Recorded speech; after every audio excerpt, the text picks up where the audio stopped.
It's very interesting. The word in the Hebrew text is the word kawmad, K-A-W-M-A-D, kawmad, okay?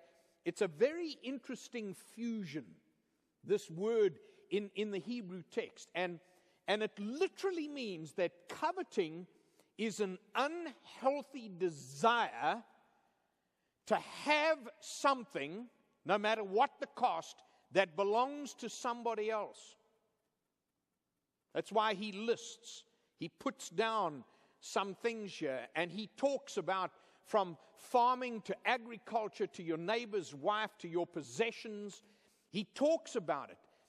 And God outlines these things. The Bible is so filled with passages. Timothy put it like this. He said, godliness with contentment is great gain. Godliness with gain. For we brought nothing into the world, and we cannot take anything out of the world. But if we have food and clothing, with these things we ought to be content. And the word here in the Hebrew text, really, I know this is going to shock some of you, the proper translation of the word covet, the unhealthy desire to have something that is not yours, is the word L-U-S-T, to lust after something. Now, word lust there carries it carries with it a very unhealthy, insatiable desire to take hold of and to possess and to have something that you don't have that somebody else has. That's where greed comes from. And stealing. And one could go on and on and on down the road. I mean, the Bible outlines so many of these things. In Luke's gospel, Jesus said this in chapter 12, take care and be on your guard against all covetousness, because one's life does not consist in the abundance of one's possessions. What was he talking about? So here we are. God is saying to us, don't covet. One thing. You and I find ourselves all the time saying, if we could just have one more thing. Just one more.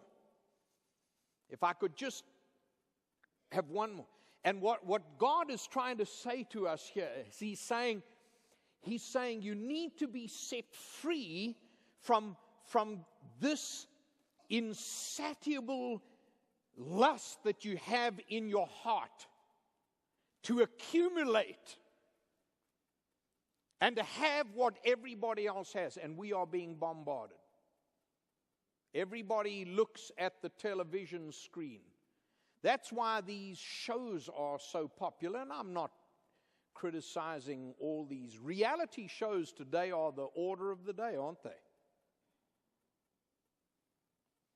It satisfies something within us, but it leaves us unsatisfied. We want to look like somebody else.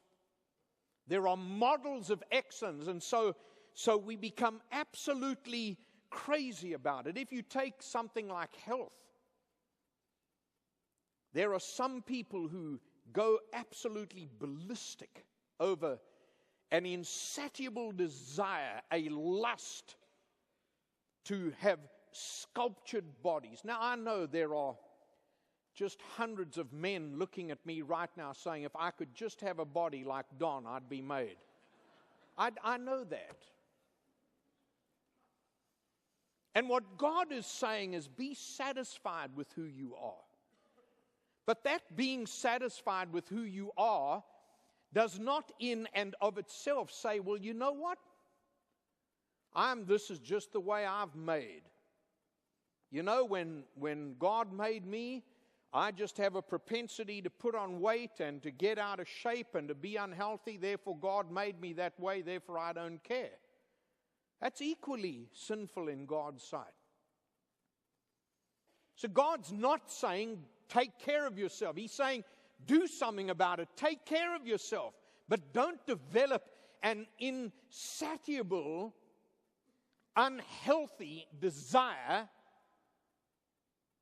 to do something that somebody else has done or that somebody else has, and step outside of the parameters that God has made you to be.